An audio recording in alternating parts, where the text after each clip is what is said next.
Okay, the last class, and I don't think there's any need for any makeup class. We definitely can finish things today, and I'll give you guys some nice exercise to think about based on the topic we have today, and that one definitely will help you prepare the exam. We'll talk about it a little bit later.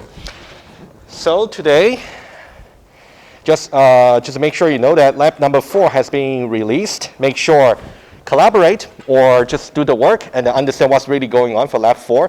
And after the submission deadline, or definitely release the solution right away so you can take a look for your exam. There will be an exam guide. I already put the PDF on the lecture site. We can go over together. If there's any detail I got wrong, I'll fix that and update it. But I think all the information is there. But we'll do that in the second half of today. In the first, hopefully 40 to 50 minutes, we'll finish the final bits for the topic, program verification. Okay? Let me do a very quick recap. And this might be the kind of stuff you want to consider putting on your data sheets, right? These are fundamental concepts if you cannot really memorize them or remember them. Okay, so far we talked about the idea of program verification, right? And let's try to start to recall from the beginning what we said. Number one, it's really important to know the notion about predicates, like a Boolean expression. The notion about stronger versus weaker. And the way I remember that is stronger should imply weaker. That's the kind of logical relation you have to prove if necessary, or prove or disprove, whichever that's applicable. And then we talk about the idea of Hoare triple. Hoare triple. And we got predicate Q, we got predicate R, and also we got some programming statement S, right? And we know pretty well what each one of them really means. I'll leave you to the study. And also what it really means informally. Okay, we also talked about it before.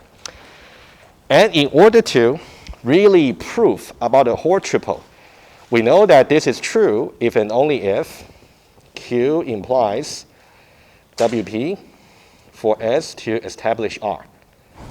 Right? That's the really important relation. If you are worried that you might forget about this definition, I would suggest definitely put it on your data sheets, for sure. This is basically what we talked about 2 lectures ago. Okay? And of course, we also try to visualize about WP and Q and SR. Right? You don't really have to put those diagrams. That might take quite much space on your data sheets. I would say, remember this principle. That's really important. Okay? And then, there's one thing I can also point you to, which I wouldn't rewrite. Last time, I spoke about the general workflow about verifying program. Let me show to you exactly. Oh, this page over here. Right? So this is something I wouldn't recap today. Given some algorithm specified in PlusCal syntax, let's say, with the assertion for precondition and postcondition, you want to formulate it into a Hoare triple. From there, you will try to prove the implication that we just said. Okay, that's the missing piece. You want to make sure you review that. Okay, let me go back. And then last time we spoke about 3 different rules. I'll mention very briefly.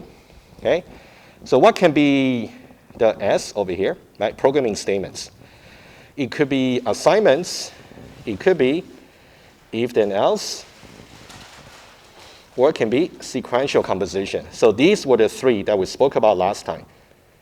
All right, for each one of them, make sure you know what their definitions are. Right? I'm not going to waste your time. You can definitely look it up to the notes. All right, guys, any question so far? Any clarification that might need it? You might need? If no, that's okay. Study for that, and then we can talk maybe next week after you thought through the ideas a little bit more. For today, we're going to basically add one more programming construct to S, which is loops, okay? And we're going to, in some way, not really to introduce, but to review the ideas about loop invariance and loop variance. Before I take your question, one thing you might be wondering, if we mention about loop invariant, does that mean we have to review our 3101 course, the loop invariant in there? I don't think it will be that complicated. I'm going to ask you in the exam. So I think the practice question I'm going to make available to you, that's going to be some example about expressing the looping variance over an array, I would say focus on that particular kind of looping variant. That should be enough for this course. Okay? And Chidalu, you got a question? Sequential composition, like a semicolon. Right? Every time you put something here, you put semicolon, something semicolon, right? Sequential composition. Yeah. Oh, one more thing to say.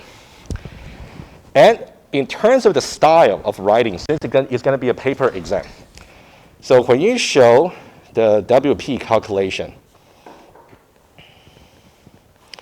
the general form should be something like this.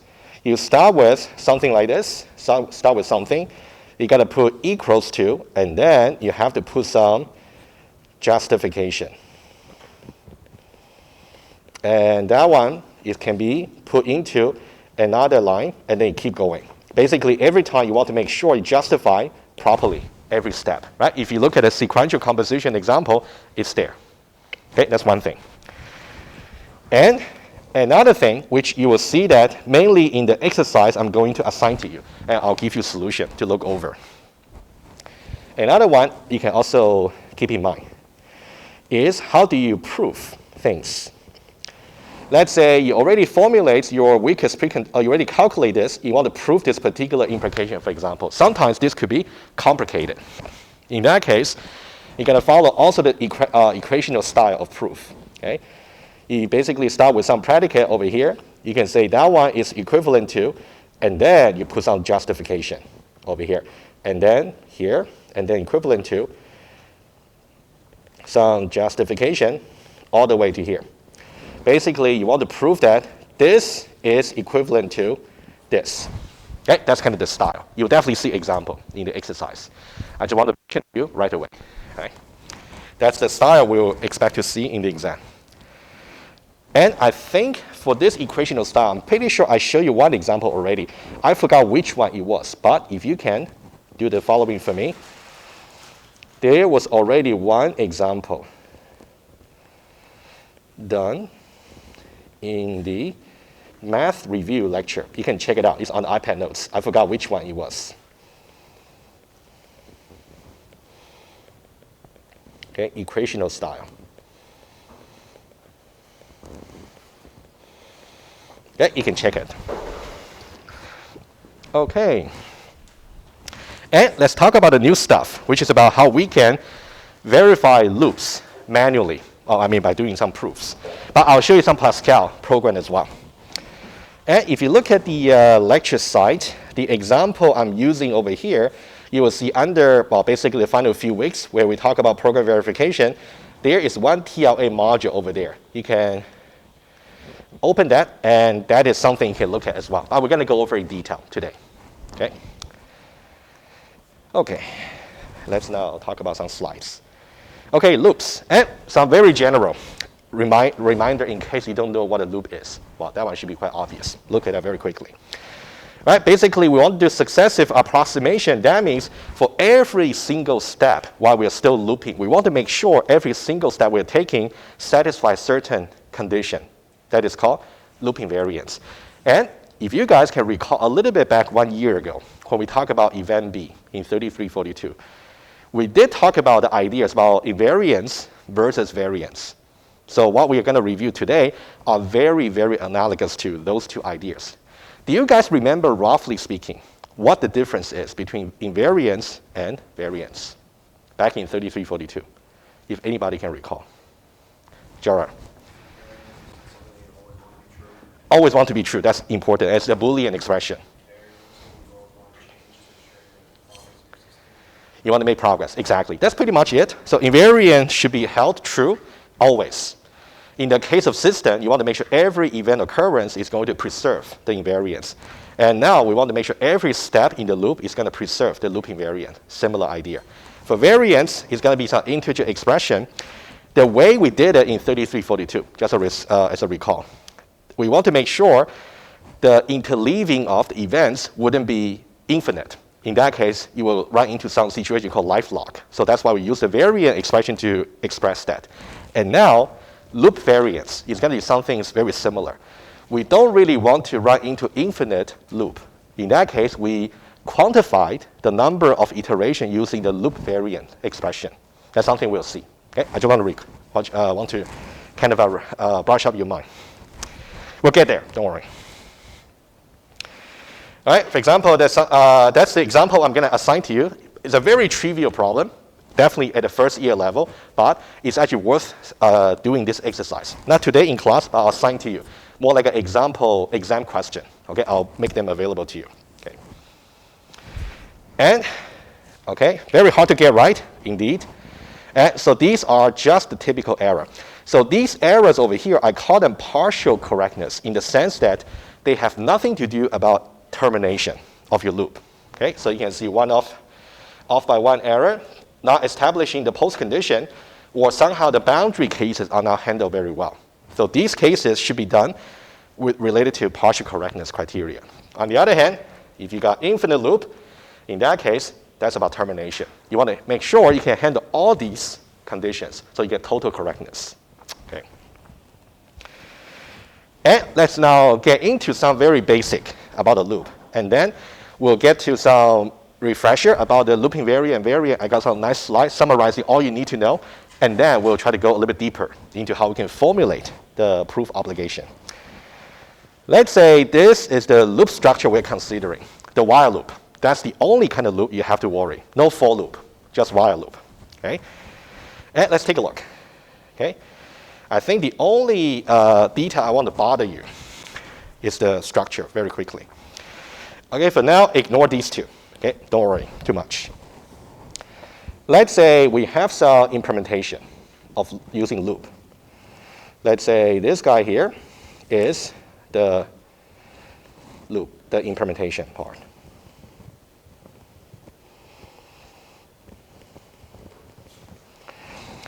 And this part over here is to say outside the loop, we may actually want to do some preparation step. For example, you may want to initialize the loop counter, you may want to initialize some array, and etc. That's not part of the iteration. Okay? Initialization.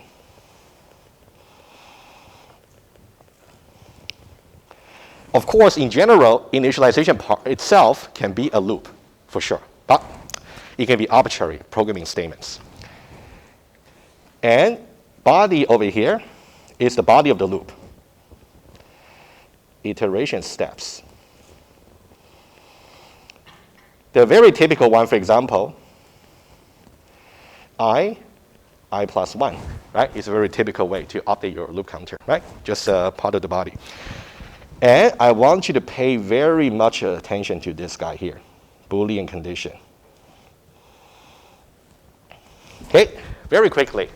What does it really mean when B maintains true? Thomas. Continue, obviously, right? But that's actually very important because later on, when we formulate the proof obligation, we have two categories. One would be when B remains true. One is when B just becomes false. In that case, what should we worry about? Okay, just remember. Okay, okay, so B itself is true. That means the loop continues. Not B means the loop terminates. No. If B, as soon as it becomes false, in that case, we don't really go with any further iteration. We just exit. Right? Like, what if B becoming false isn't the last line of the code? Like, what if you do I becomes I plus I see what you mean. and then do something? Yeah, what I'm more talking about is we are checking this B right here. B might become false maybe at some point here, but we don't really check. When you evaluate. Yeah, when we evaluate B. Yeah, that's a more precise way to say that. I see your point. Yes. All right, and then before and after the loop, we also got the specification, right? You can see here the precondition, and here the postcondition, right? So these are the specification. Okay, this one here, and this one here. Specification. But we are missing two specification components for the loop. We're missing the loop invariance and also loop variance, and we're going to see that. Okay, let me go over a little bit more bullet points, and then I'll come back to these two diagrams. So these two diagrams are mainly just for visual reminder about what these two components are supposed to mean. We'll get there. Okay. All right. So yeah. So B here also people like to call stay condition. Okay. Because as long as the condition is true, you stay in the loop. It's really important to note because the TLA plus or PlusCal code I'm going to show to you looks a little bit of verbose, meaning that it looks too complicated somehow. It is because they don't really have any predefined syntax for specifying loop invariants and variants. They don't. So that's why we have to somehow encode it in a way. So the encoding style, that's something you can assume during the exam. But they're quite straightforward. I'm going to show to you the actual encoding and then show to you how it works using some kind of like a state diagram. Pretty straightforward, but we'll go over, don't worry. All right, so it's really important to realize for your model checker, if itself doesn't really support invariants and variants as part of their syntax, in that case, you may have to encode it like what we're going to do for this course. Okay, okay, we got to manually add some assertion to encode. And we're going to do loop invariants for partial correctness and also loop variants for termination. Okay, that's what we're going to do. Just remember, you know, why we're doing this. And this slide here, just to review, I think a single slide, what loop invariants and loop variants are. And you guys already summarized pretty well. So I don't think we're going to see anything too new. But let's take a look. Okay, we're going to have loop invariants and loop variants. Loop invariant is simply a Boolean condition that should be used to measure and prove partial correctness. No concern about termination just yet. And typically, okay, this is something you guys can more or less assume for the exam. I know that this part over here, loop invariance being a Boolean expression, this part here is debatable. When I was having a chat with Andy, well, not in your class, but Andy, who usually teaches 3101 about loop invariance. If you ever took his class before, maybe, okay, so sometimes loop invariant itself does not need to be Boolean expression, which can be some expression that wouldn't change its value. It can be integer. But for our context, it should be checkable, so it should be Boolean. Anyway. And you can assume that the loop invariance that usually you have to come up with in the exam, at least for the coming exam, is going to be more like a special case of the post condition. Let me give you one example. Let's say this. If we have a post condition, result that's returned from the algorithm or output should be the maximum in the array. Okay, that's a post condition. And what should be the corresponding loop invariance, right? And for this one here, I want to just sketch the idea visually very quickly because that's actually the exercise I'll give to you. I don't want to spoil the fun, okay? So I will give you just some visual hints just to understand. Let's say this is the input you're given, some tuple of integers. Okay? Make it even simpler, it's not empty, just for now. And then the output is, let's say, simply some index I such that the input tuple at index I is the maximum. Okay? Well, pretty easy algorithm. I'm pretty sure you can code it within minutes or something like that, right? Exercise number 1, which you will do.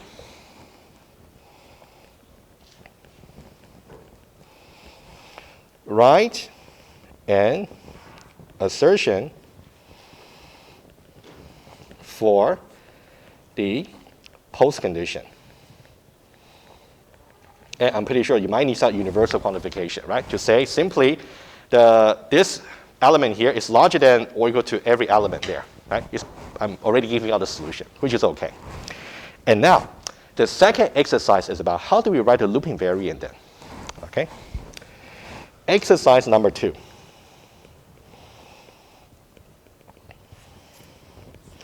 What about the loop invariance? One hint I want to give to you. I want you to recall this principle here. And feel free to write this principle down in your data sheets.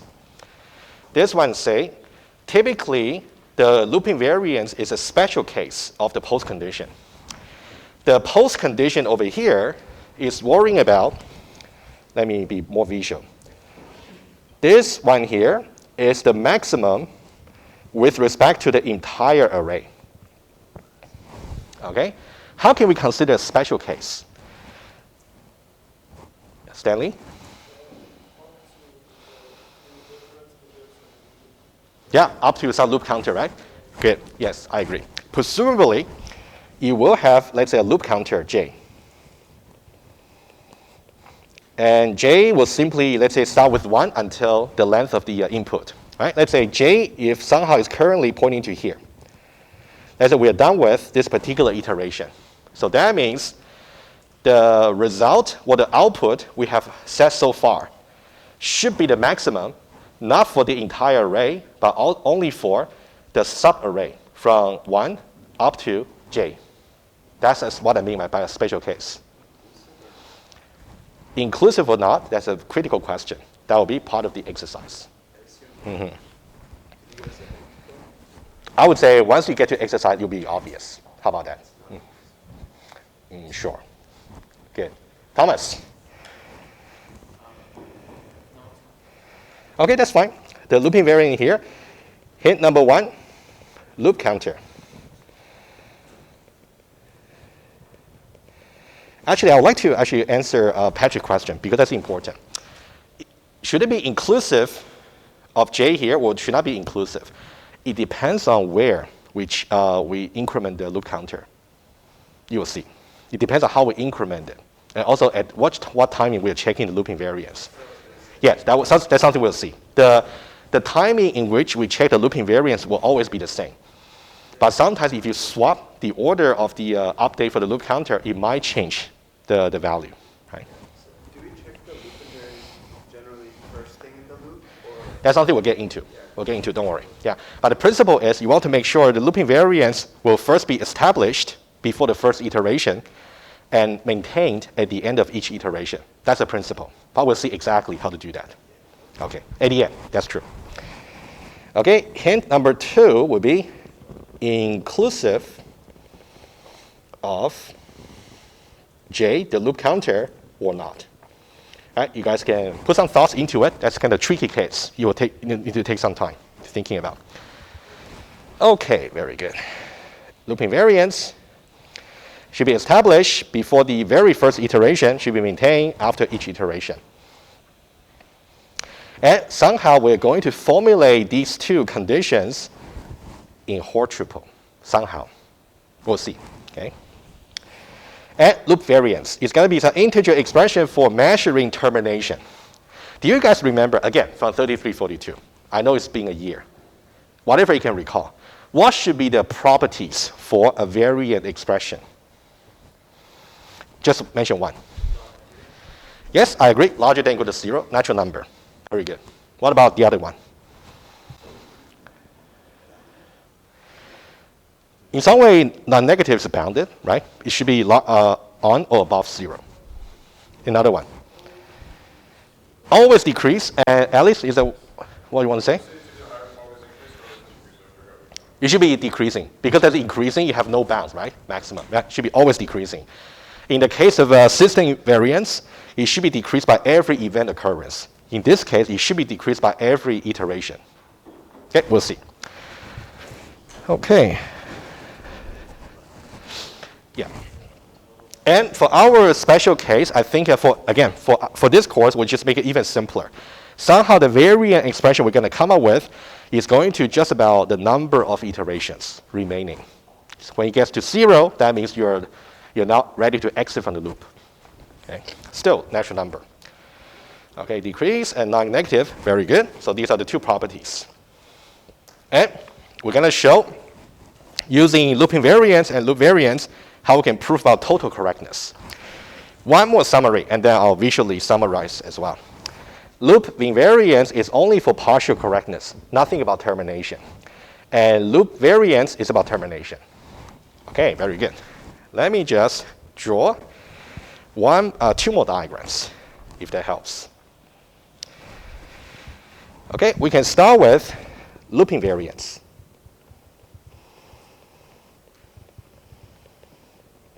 All right, think about this is the time right after the initialization, before the first iteration. This is at the end of the first iteration, at the end of the second iteration, and this will be the final iteration. Okay? For loop invariance, you can think about maybe initially false, but as soon as after the initialization, this one here should be true. And that should really maintain true always. There should be no exception. Okay, this one should be rather easy, always true. Should never become false. If you find that any of the, there will be one proof obligation related to maintaining the loop invariance. If that one there is unprovable, then you got to fix the loop somehow. Patrick first. Like we need that. Should we ignore it after the final iteration because it's possible, like after the loop, you change that variable somehow?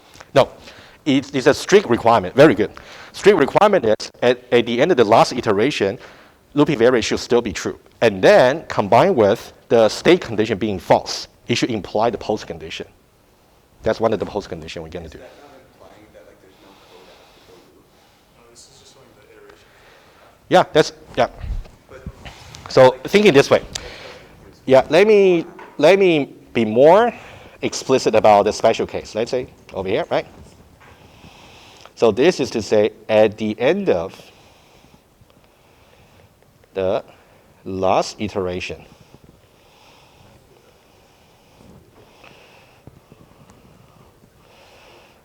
the loop invariance still holds true. Okay, and then that one together with the fact that we are allowed to exit from the loop should imply the post condition. Okay. Yeah, we'll get there. Yes. After the loop, yes. Because like continuing the green line after final iteration, we wouldn't do that, right? Because the scope is just the iteration. Yeah, only the iteration. Yeah, so that's why I just right there. There's no concept of time. No concept of time. It's about progression for the iterations. Yeah, relative time, I would say. Thomas, did you get the question? Very good. Awesome. All right, and for the loop variance, something like this. You start with some positive, non-negative integer after initialization, and then it's going to strictly decrease by every iteration, like that. All right? So for example, this part here is by the body of the loop for the first time. And this part over here is by the body of the loop for the second time, and etc. And then each time should really decrease the value. When you get to 0, you know you should really exit from the loop. If you go down to negative, no. Yes? Yeah. Do we know for sure it was false, or could it be anything? It could be anything. So that part is just Yeah. All we care will be after the init. Yes. Yeah, if this helps, yeah, I can see the potential confusion, which is very good. Don't care. Yes? Before init, don't care.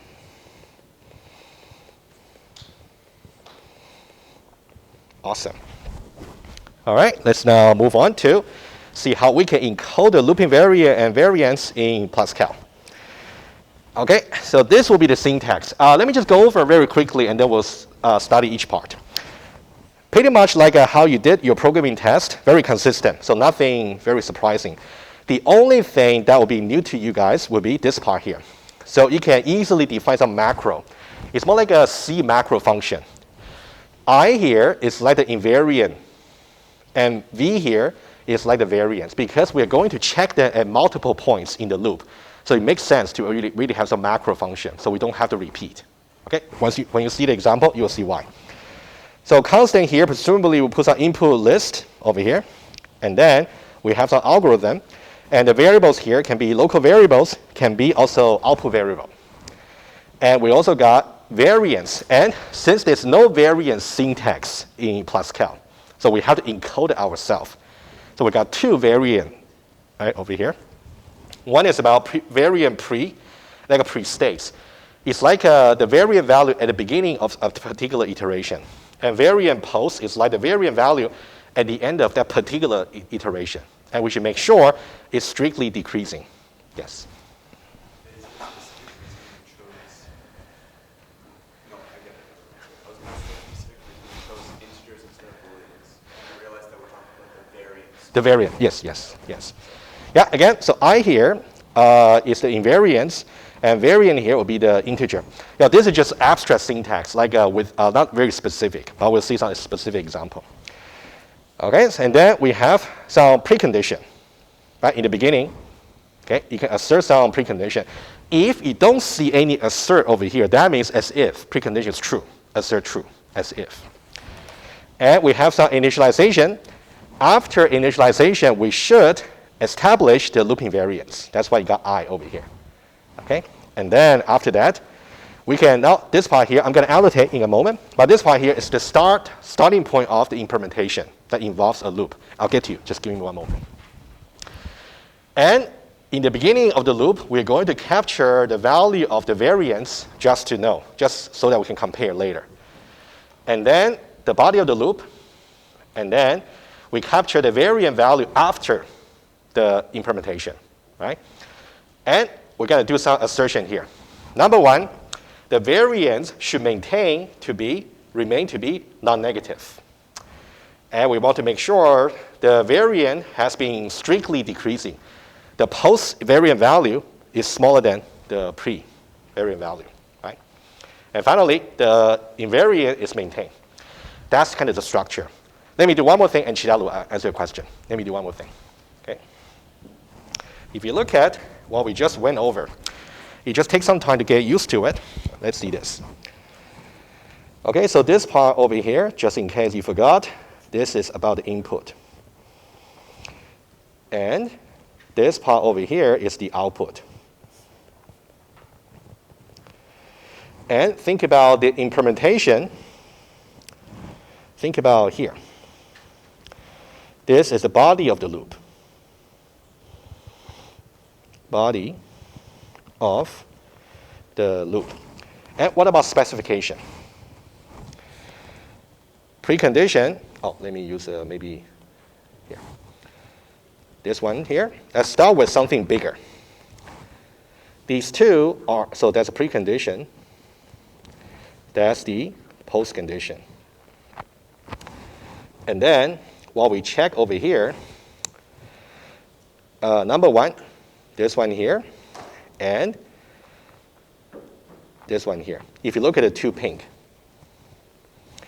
this one here and this one here. Loop invariance is both established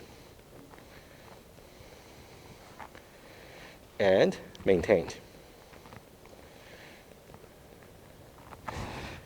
And of course, these two parts are a little bit ugly, but that's the workaround. We have to make sure we capture the variant value before and after the iteration body each time, okay? And then, finally, if you look at these two assertions, these two are to make sure the loop variance, number one, is a natural number. You can see larger than or equal to 0. Number two, the loop variant value in the post states is strictly less than the loop variant value in the pre-states. Remember, we use the 0 to denote pre-states, right?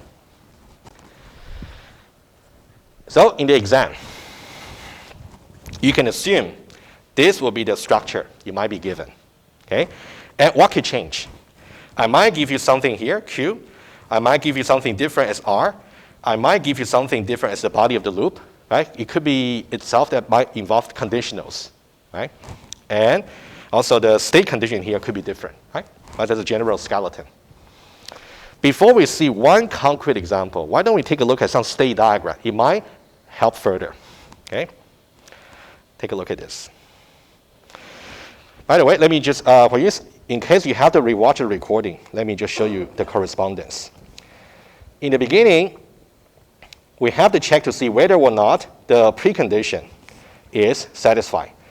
If it is not, we have precondition violation. By the way, every violation we have over here is like an assertion failure, but we're going to categorize them into different kinds, right? If the Q here is not satisfied, then we got precondition violation. Otherwise, we can go ahead and try to initiate the loop for the very first time. And then we check to see whether or not the invariance over here is established. If it is not, then loop invariant violation. We got two possible places for loop invariant violation. This is the first one. When it is not established. Okay? And then if the invariant is established, and now we can start the body of the loop for the very first time.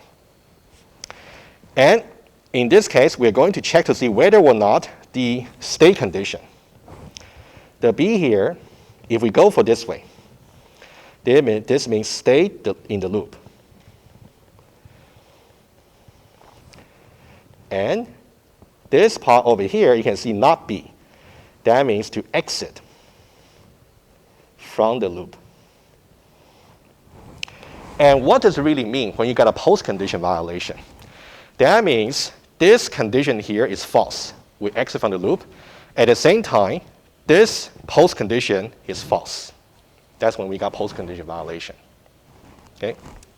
And then every time we try to execute the body of the loop for one more time, at the end, we check two more things. Number one, we want to make sure the loop variance should be non-negative, and also it should be strictly decreasing. If either of them is not the case, then we got some loop variance violation. Right? So you can convince yourself later. This part over here is simply just the negation of this part. Okay? You can check later. Okay? And finally, if you can really get to a situation where you got the state condition being false, that means we exit from the loop. And then the post condition here is true. This will be the safe states. So that's why I put it green. Okay? So this is what you want to really arrive in, ultimately. A state where the post condition R is satisfied and terminates. Terminates because not B. Okay? That means the program is correct because both termination and also establishing the post condition. Yes. All right, guys. Any question? Shidalu, yes. Why is not B and not R a conjunction? Okay. You want to think about this. Would you agree not B simply means we can exit from the loop? Yeah. Okay, very good. Not B and not R means we can exit from the loop. At the same time, post condition was not satisfied. So that means, think about this. If you look at this, this is a while loop. If B is simply false, you will go to checking the assertion right away. In that case, if the R is not true, then you get assertion failure, which will correspond to post condition violation. That's why. Okay? Yes? How come for the entries in the safe state, the not B and R, we also don't have and like invariant true? Not B and R. And invariant true. That one would be some implicit. That will actually somehow will be maintained. Will prove. Yes. Oh, okay. I see what you mean. Yes. I tell you why. It's a very good question. Number one is implicit because. No, I'll show to you. Think about how we arrive in this point. Let's think a little bit backwards. Okay, we get to here, and the previous one is invariant is true. Right? Okay. It's a very good question. I haven't thought about it. Very good. Think about this is the path. For the final iteration, we evaluate I first to make sure the final iteration still maintain the loop invariance. And then we find that we can exit now from the loop. So, and then we check to see the R is also true, right? That's the path.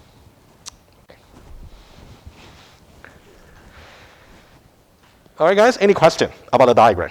And then we'll see one example. Yes, Jorah.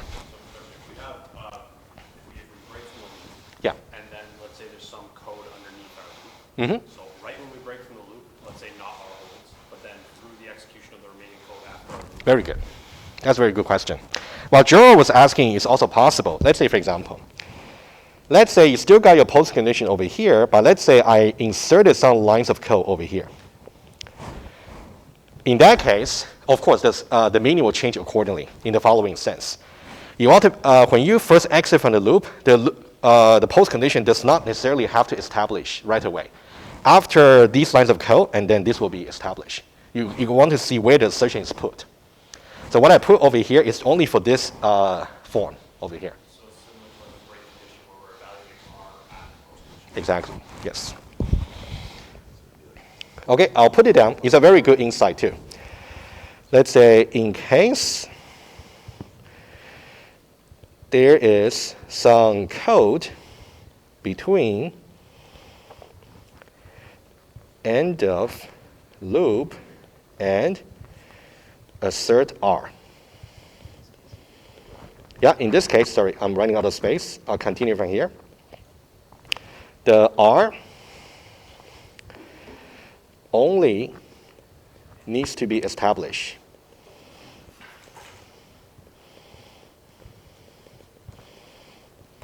after these lines of code. Yeah, that makes sense. Yes. So I would say this diagram here is not necessarily always applicable to any complicated program, but I think that's a good starting point. So what you have to remember is where the assertion is actually put. That's actually important. Yes?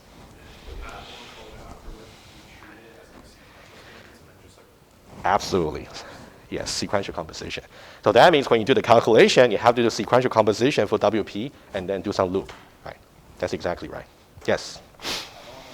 Jump too far ahead maybe, but if we have two different loops, does that mean we need two sets of variants and two sets of invariants? One for each loop?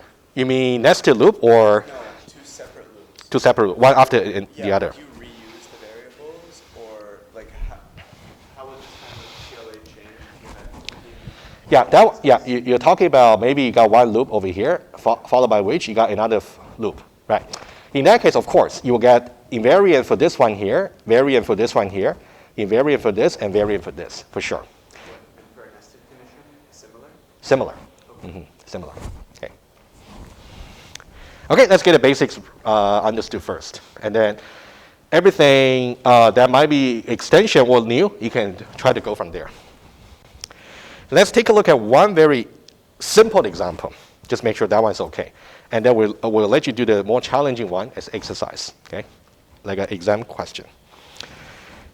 I mean, sample exam question, not the actual exam. I'll let you do something challenging first to practice, all right? Okay, so let's, this program is what I gave to you on the class lecture site. Take a look, at least. Feel free to load it up to the ETLA Plus to play with it, okay? It's already there. So we got an invariant condition will be this particular interval. I should be between 1 and 6 inclusively. That's a loop invariance. And the variance will be 6 minus I. Exactly. Okay? I can even tell you that I'm showing to you the perfect example. And then I'll suggest 2 changes there and then little exercise for you to think about. Very easy. But I'll get there. Let's run over this very quickly.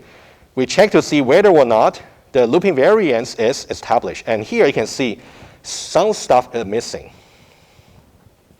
So here, number 1, the precondition simply just true because it's not there. Number 2, the init is empty. We don't have any code before the loop to establish the invariance. It's just established. Oh, to be more precise, it will be in the sense that here we initialize the I to be 1. It's like a S init. Maybe that's what you wanted to say? Yes, very good, yes. So initialization of the variable here, for example here, is part of S init.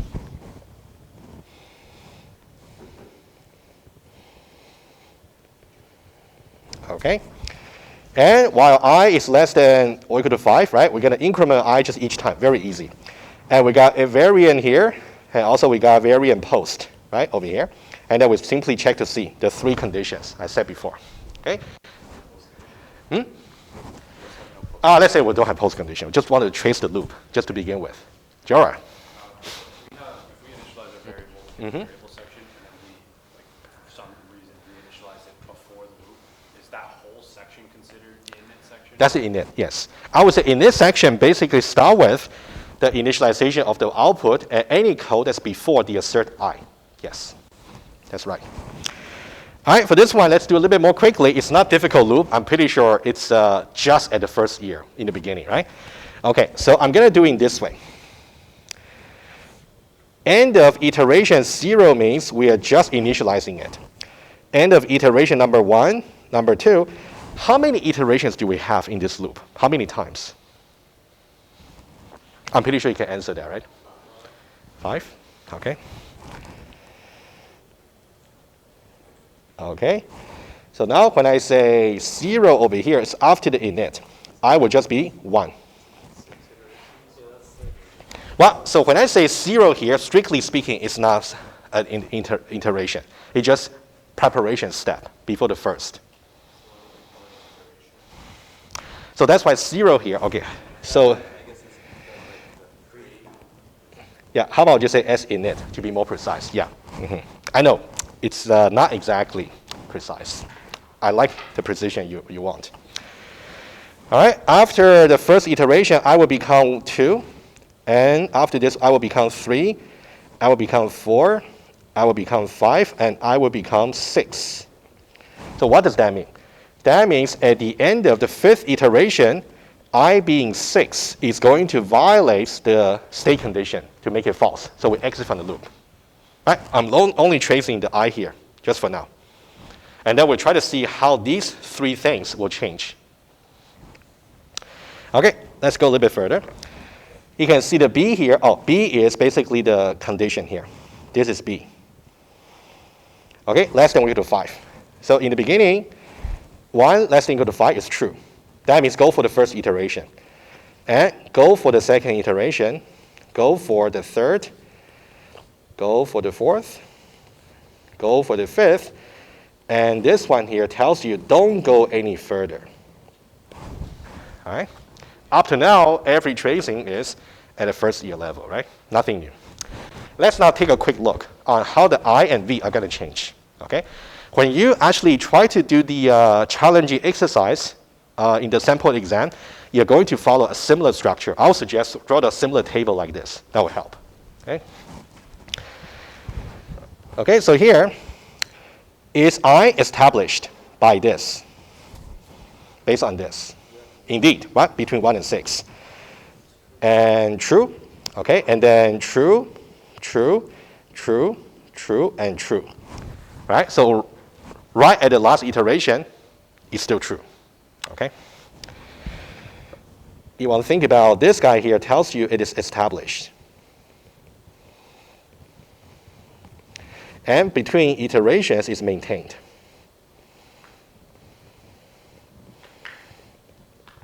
Finally, let's look at the variance. Variant expression is simply 6 minus I. Okay, so now right before the first iteration, 6 minus 1 will be 5, and then 4, 3, 2, 1, 0.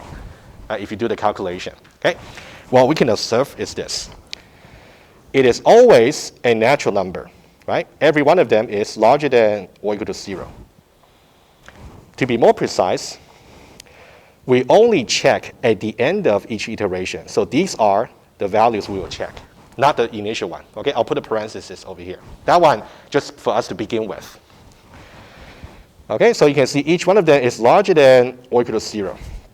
And then if you go from 4 to 3, 3 to 2, 2 to 1, 1 to 0, strictly decreasing. So these are the 2 things we have to formulate for later. All right? Yeah, so the example, very, very elementary, but it really illustrates the point. So the only variant you will get, the only change you will get in the actual exam or in the sample the question is, the invariant and variant expression themselves might be more complicated, and also the body of the loop might be more complicated, right? But the structure is really the same. Okay. And exercise for you guys, okay? Number 1. What if the invariant is this? Number 2, what if the variance over here is this? Okay. Now here's the requirement for the exercise. Number 1, what kind of violation, if there's any? And which iteration?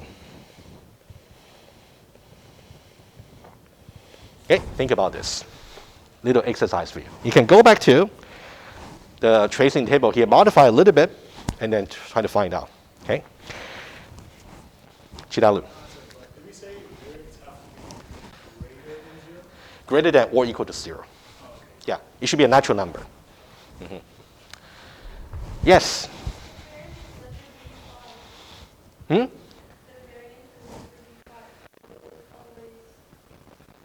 Now think about it. Think about it. Use a table and trace it. Okay. When I publish the page tomorrow, I'll include a solution on the page. Okay. Patrick. In the case where we had the table, the last slide.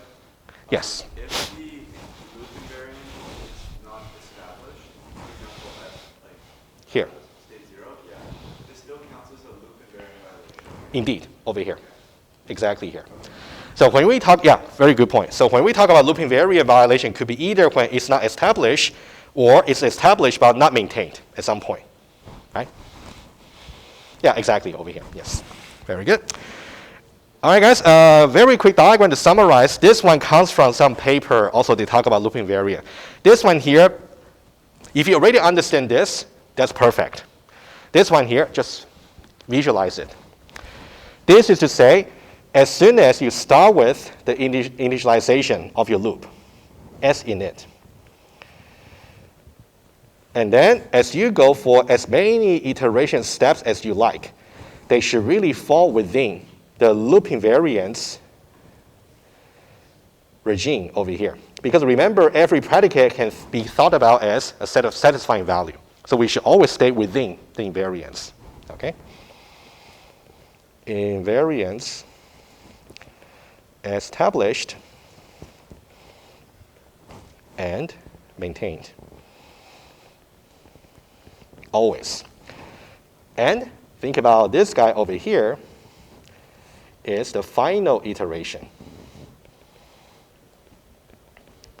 That one there should really satisfy, number one, the loop invariance. Number two, you will see here they say exit condition. That means you don't want to stay, not be. And number three, at the same time, it should also satisfy the post condition R. It's like an intersection of the three sets. Joran.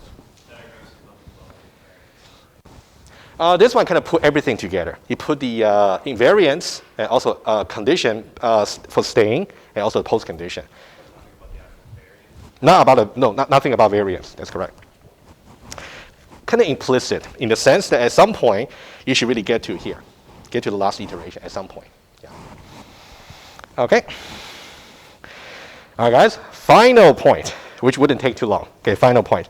Got about hopefully 6 minutes before 1 hour, and then we can take a short break, and then we'll talk about your exam. Okay. The final point is about, given our understanding about looping variance, precondition, postcondition, how do we prove the correctness of a loop? Okay, let's now talk about it. If you go to the slides over here. Okay, so let's say this is what we want to prove. Okay, let me show it to you right away. Don't worry about this just yet. Okay, let's look at this. This is the part that's going to involve a loop. We have some precondition, we have some postcondition at the end, right? So these are the 1, 2, 3, 4, 5 proof obligation you have to formulate for every loop you're given. Okay? And of course, for these 5, feel free to put on your data sheets if you need to. But let's try to see how we can figure them out. It's not too bad. And let's do the same exercise as we did before for LTL. Given the English, how do you formulate it in either whole triple or some predicate? Okay, let's try. It's not too bad. The first one. Given the precondition Q, after taking the initialization step, we should establish the I. This part here, how do we formulate it? Using a whole triple. Okay, so if there's a whole triple here, let me write it down first for you. Okay, what should we put as a precondition? Q, very good. What about implementation? S in it, very good. And what about post condition? R? Li. Very good. You're getting it. And let's, yeah, wow, you're right. Absolutely. Very good. Okay, let's do exercise right away. This is the program that we discussed before. And this is the proof obligation we just talked about. Okay, let's say you're given this. I say, now formulate the proof obligation where given the precondition, the initialization is going to establish a loop invariance, right? Now, how do you put this into this example? Okay, I'll call this number 1. What should be number 1? Again, it's going to be a Hort triple. What should we do? What should be precondition first? Is there a precondition? Yes. No, so true. Yeah, because there's no assertion, right? So just true. Okay, what about init? Yeah, it's basically this one here, right? Remember, initialization here also is included. I was going to ask if we can ignore the rest. Like, so that's the question. Oh, yeah, you only work, okay, you can think about that's what they call meta variables. So we don't really put them as part of the initialization, okay? I'm sure you guys heard about meta variables, right? Maybe back in 1090. So they are not part of the program. Joran.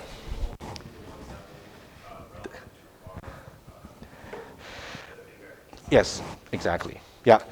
You shouldn't really put the variance pre and variance post in as part of your invariant. That's very wrong. What if we use J somewhere? Yes, exactly. But even if we have another variable, but our invariant doesn't use it, should we still include it in S in it?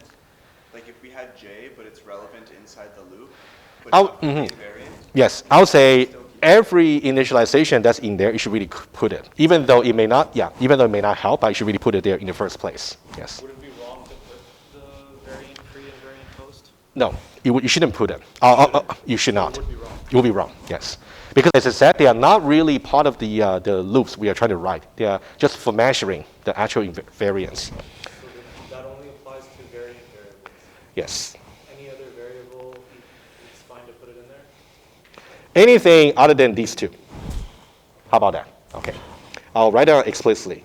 What if they're not used in the current loop? What if they're not used in this current loop? I would say you should still put them because they're part of the initialization, right? Yeah, you should put them. Yeah. Even though they may not contribute anything finally, but you should put it in the first place. Yes. Not to be included. And as init. Okay, so here it's going to be I1, right? This one here. And what about the post condition? It will be just this invariant, right? Okay. So that will be 1 less than or equal to I, and also I less than or equal to 6. Okay, like that. Joran. If we had multiple variables there, would we treat it as multiple different statements, or would we treat it as just one long statement, like I equals 1, J equals 1? They're like a sequential composition you can think about. Yeah, that'll be easier for you to think about. Yeah. Yes. Okay, very good. Okay, let's now move on. The second one here, let's see the English. At the end of the body of the loop, for each iteration, let's say we are not ready to exit just yet. Loop invariant should be maintained. Okay? I can tell this is going to be another Hort triple. What should that be? I, Okay, I, S body, S body. I. I like that, almost. Nope. You're missing. What about this part? How do you know it's not ready to exit? The guard here is true? Okay. Good. And B. Okay. Like that. Okay. Why don't we do this one final time, and then you guys can do the rest. I mean the exercise, right? You kind of see my point here. So number 2, okay, so we know that it should be something like this. Okay, let me write it down. Invariance would be 1 less than or equal to I, and I less than or equal to 6. And I less than or equal to 5. Sorry. And then the body of the loop, which will be over here. Okay? We ignore the meta assignments. Yeah, you ignore the meta assignment. Exactly. Yes. I plus 1, and then loop invariance again. Okay, number 2. All right, let's now go over the other 3 very quickly, and then these will be some exercise for you to figure out how to apply them to the example. And then, again, when I publish the page tomorrow, I'll put the solution as well. You can compare. All right? All right, let's try this one. Let's say we are ready to exit. The loop invariance is also maintained in the final iteration. The post condition R should be established right away. Question number 1 for you. Should this be even a Hoare triple?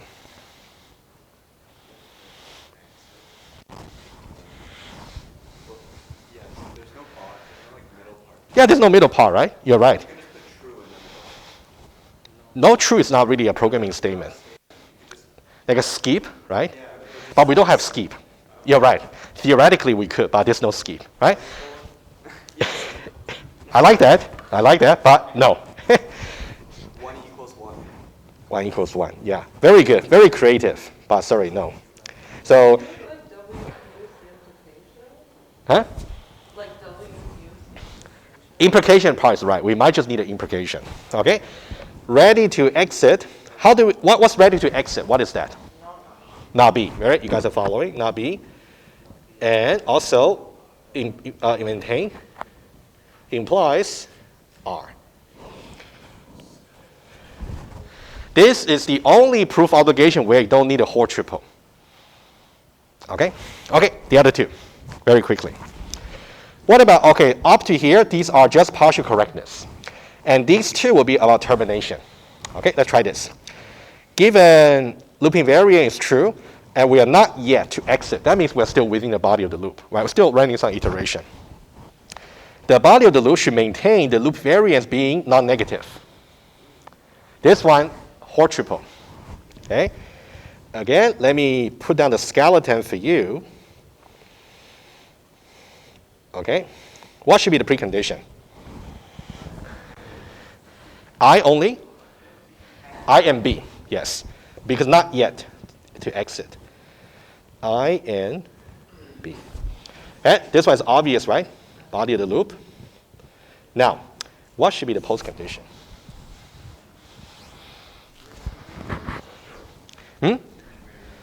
Yeah, absolutely. So that means this value here, V should be greater than or equal to 0. Yes. Are we not more concerned about variant post instead of, like, don't we want to be specific about it? Or is it kind of like, Yeah. Okay, that's a good question. because the meta variable is like very, So the variant post basically here is to capture the value at the end of the loop, at the end of the iteration. So here in the Hoare triple, V here is a post state value. They have the same meaning. That's why. Okay. Yeah. So think about, okay, I'll make an annotation here. This one here really means the variance post at the end of the iteration. So when you actually manipulate the Hoare triple here, you just use V. That'll be much easier.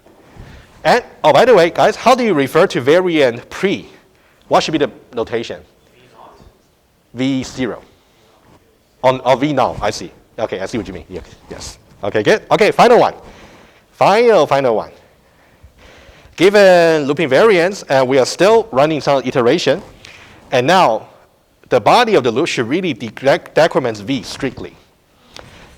Similar to the previous one, which I wouldn't bother you. So that one there should be just, again, I and B, and the body of the loop. Now, how about the post condition? This is important. Okay, go ahead.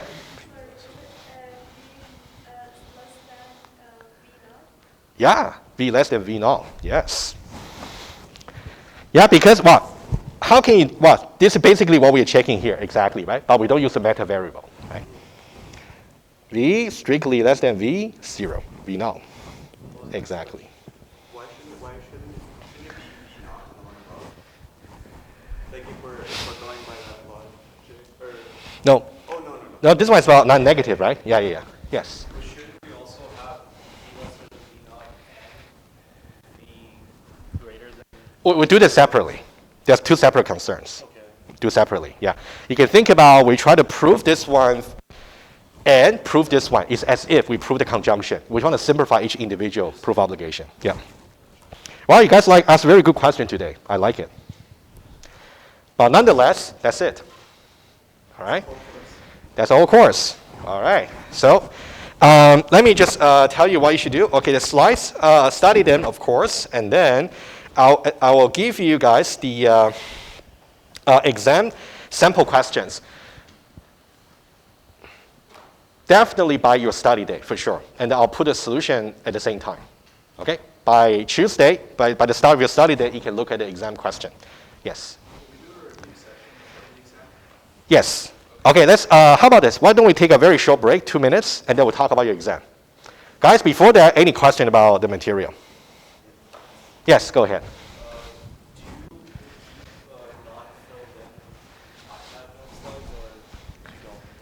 Non-filled in, you mean just this template, right?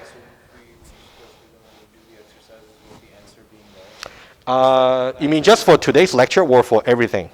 For all. I can try. Okay, if you request, I can do. I tell you, I used to do it, but student complained their evaluation to say, I got so confused. Why did you give me something that's empty, right? They're still confused. They say, why did you give me both?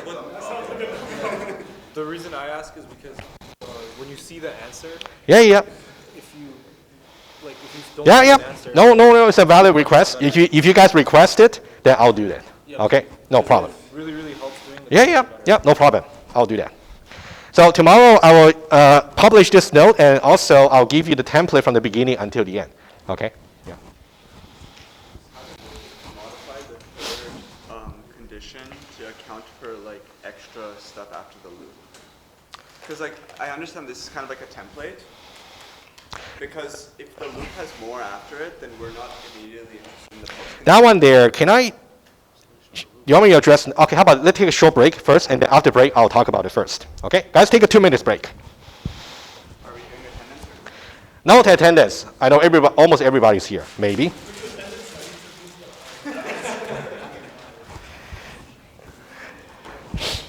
Thomas, come over here. No, it's the post condition program. That's not what we're talking about. We're talking, Jackie, in this context, R is the post condition of the program, right? R is the post condition for the program. Yes. Yeah. So if you calculate the S is like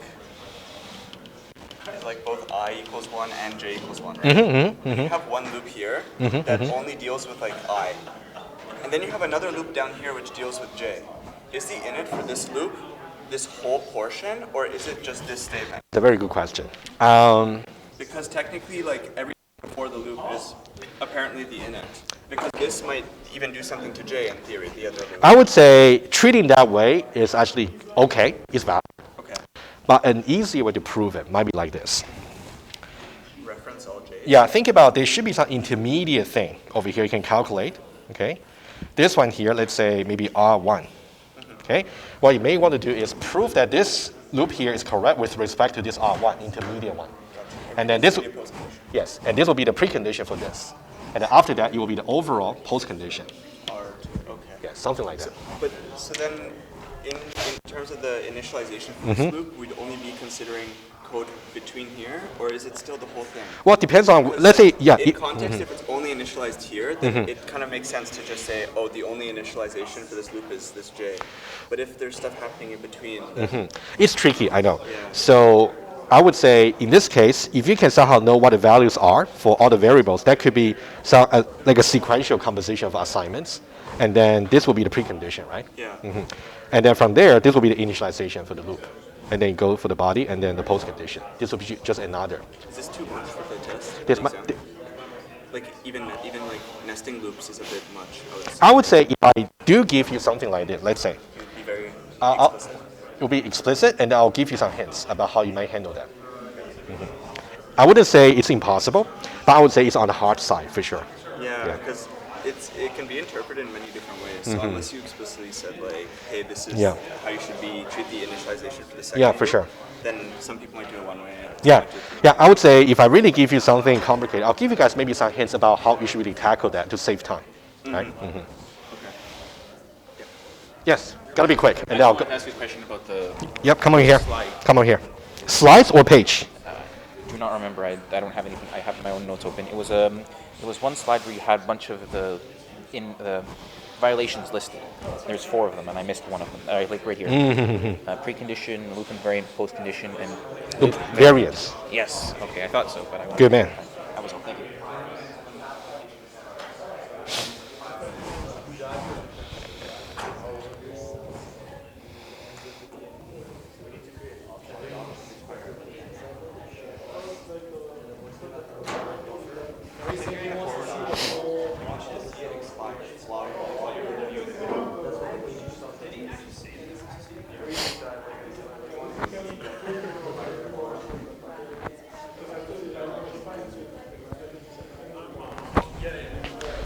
All right, guys, shall we resume? Yeah, we don't have much time, but we'll still answer every one of your questions.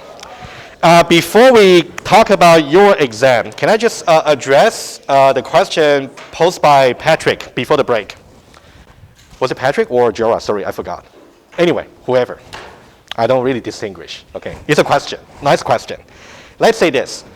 Let's say if you have a loop over here, let's say we got precondition, we got postcondition. Between the postcondition and the exit of the loop, there's some extra lines of code. How do you deal with that? This one's easy, I can tell you. Can we make the assumption that, okay, let's say, assume no loop in this particular extra. Let's say it's a sequential composition. Fair? Okay. What you can do, anybody would like to say before I say the answer?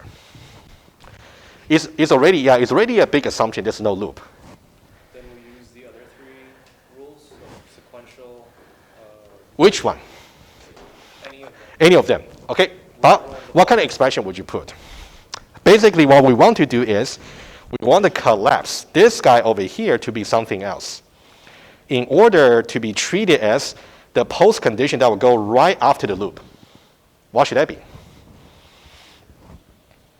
Anybody? Starting with Chidalu, starting with W. WP. Okay. Of what? Exactly, right? That's exactly what you're thinking, right? Very good. There we go. Okay, you basically calculate what would be the intermediate condition that's enough for this extra lines to establish the post condition.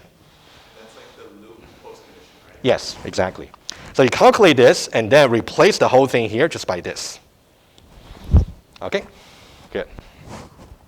So I would say this is an easy case for me to address quickly.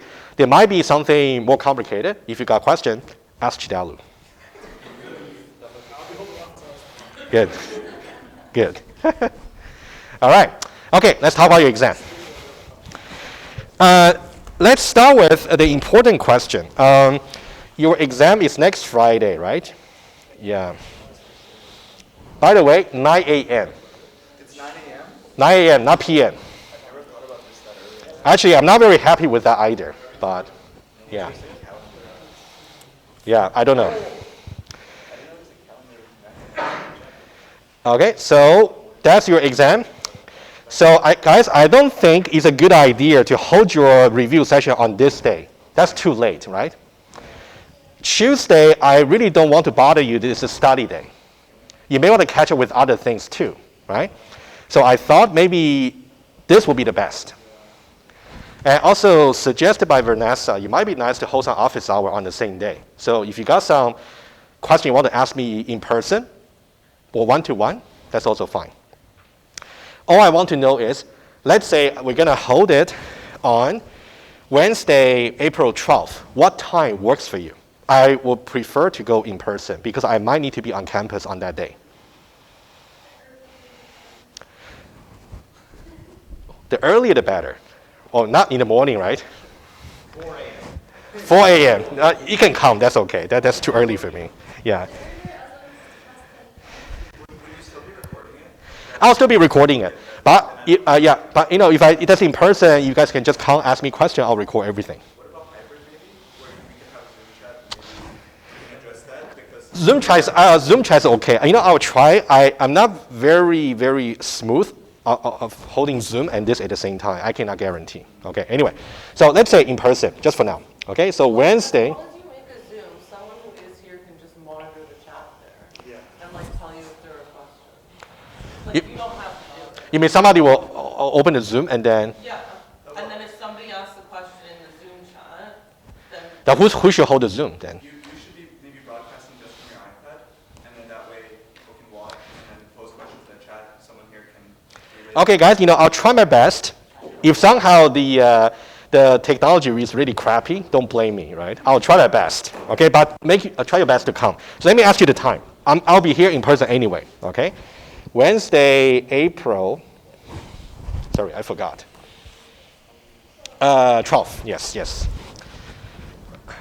Okay, so what time do you prefer? Just show me a time first. 12 noon? Noon to 3. Wow, yeah. 12 noon? 12 hours office hour. Well, you know what the consequence would be, right? That means the exam may be, you know, much harder. You may not want that, right? Oh, 12 noon, okay. Okay. Guys, is 12 noon okay? Okay, let's say 12 noon, we can go up to 90 minutes, that's okay. But let me confirm with you because I need to make sure I can reserve a room. Okay, 12 noon for now.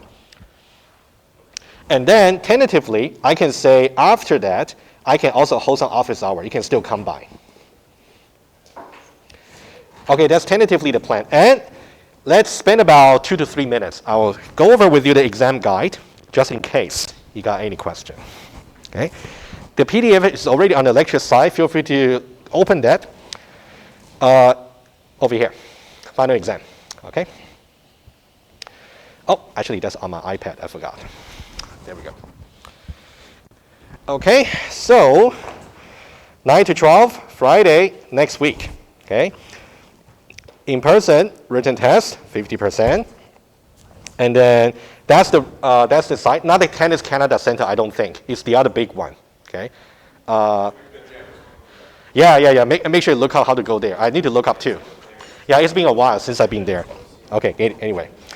Okay, and you will be given an exam question booklet, and then I will include about 3 to 4 pages of sketch paper for you. So you don't bring your own. Okay? Are we not allowed to bring our own? You're not allowed. What if we need more? If you need, I will bring some extra paper. You know, if you really need more, I can give you 1 extra. That's okay. Yes. For example, can we just make sure this time there's not a lot of flipping? Last And that there's year, room to do it was written in a way where you have to read the question, but then flip to answer it. Yes. Can we at least tear it up? Can we at least tear it apart and restaple it at the end? Or just write it in a way that just not prevents a lot of. You know what? You know what? That's easier. I don't want to waste. That will double the amount of paper, which is not so good. If Patrick says acceptable to everybody, I will allow you to tear apart the question paper, but make sure you come to us. We'll bring stable and stable them. Would that be okay? Yeah. Okay. Okay.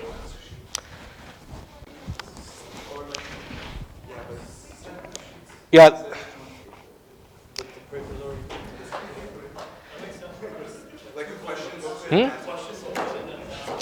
You know, I think it's easier for us to grade to actually have a question and answer together. Okay, how about this? I would say I will still print double-sided. However, you are allowed, I'll put this on the amended exam guide, allowed to tear apart pages during the exam.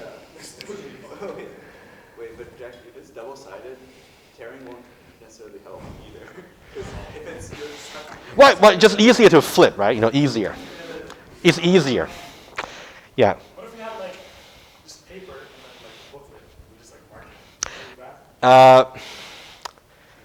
You know, like it was. I got really good more like last year. Like I just gave up. I didn't have enough room to do a lot of the questions in So the like actual this, yeah. box last year. I was like writing micro-sized. I had to write on the margins. Yeah, that's not helpful. Yeah. Okay. Whoever has the answer book was good enough. Part like the other booklets and then So you guys really prefer answer book, right? yeah, answer booklet. Yeah. You know what? I think I believe the department. Okay, I'll confirm. Okay, you guys prefer. Okay, prefer booklets. Okay, let me see. Okay, that's fine. So that means you guys have to be very explicit about which question you're answering, right? Okay. Now, order may not be exactly the same, I can understand, but you got to be very explicitly marked down. Okay, okay. Okay, that's fine. That's okay. Yeah, that's fine. If that makes you guys more comfortable, that's fine. All right, hopefully nobody will miss the exam. If you have to miss, follow the policy here. Okay, and then you don't need a mobile phone, and everything should be put in your bag and underneath the table. And data sheets, we covered that already, right? I'm just rewritten it. Okay, guys, computer typed. Margin doesn't matter. Good. I will collect them afterwards, yes. Oh, yes, I'm going to write in them. Submit the data sheets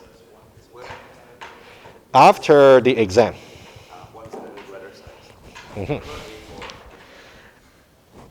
No, later. I know A4 may. Huh? Oh, during the exam, of course, yes. Yeah. You know, to be honest with you, if you can take the back side as the sketch paper, that's fine. That's fine. But in the beginning, it must be blank, right? Jorah. 100%. I know you guys don't really like it, but stick to it, please. I put an explanation over there. Either you agree or don't agree. That's okay. I know you don't like it. Please stick to it. Okay. Thank you. Calculator. I really don't think you will need it. I really don't think. Like even the questions from the lab test that involved like addition, it was like very simple, right? Yeah. Well, if you really don't think you can do 23 plus 46, then It's hard okay, it's hard sometimes. Then bring it. Yeah. Go ahead. Okay, yeah, since I said yes to some of you last time, I wouldn't change my answer. You can take screenshots of my iPad notes if you want to, or maybe from anywhere. But again, the font size must be larger than equal to 10. Over there, I put some example, like a red one, font size 10, right?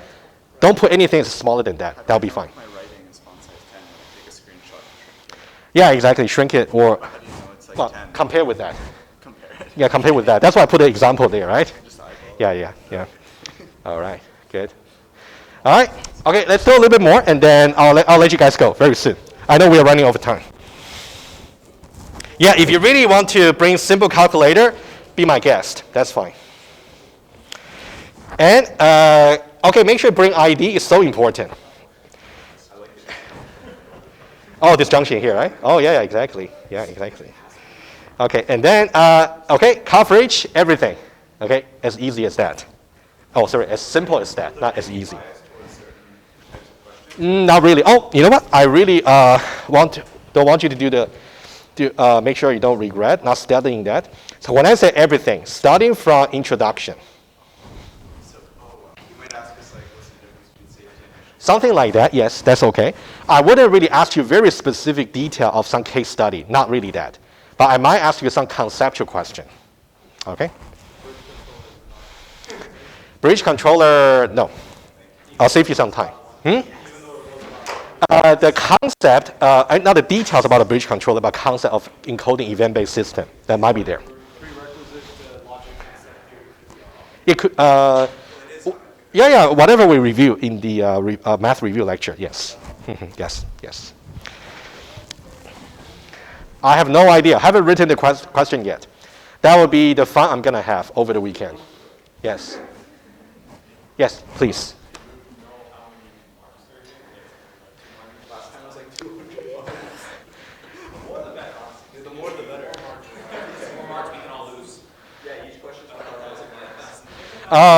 Make 1,000? Well, that will drive you crazy. That will drive you crazy. Maybe there's one question that's worth 500, right? Maybe there's a question that's worth 500. That will drive you crazy, right? Yeah. Okay, guys, maybe a few more minutes, and I'll definitely let you go. Please. Sorry. Okay, so format, everything's here. And, okay, you might be asked to write most likely assertion. Oh, sorry, forgot. Beg your pardon.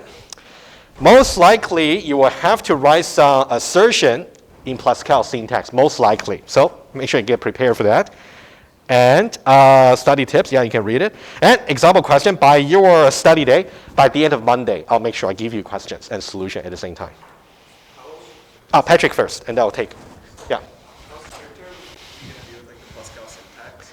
Because like I know the majority of the course we've been doing it in the labs, so writing it by hand is completely different. But I was wondering, like, if there's small mistakes, would we be penalized a lot for it? Small mistake, no penalty.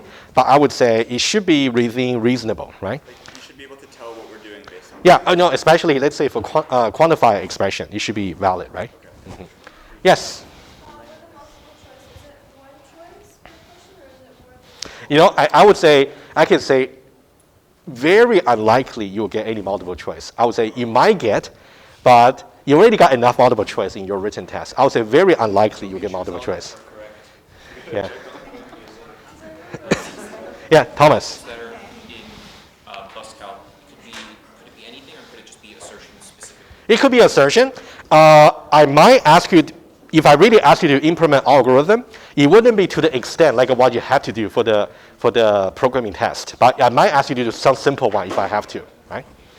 In that case, we don't want to get Marcus Doc missing semicolons. Yeah, no. It's like a Java, right? Like a Java test where you're required to write Java code, similar grading criteria.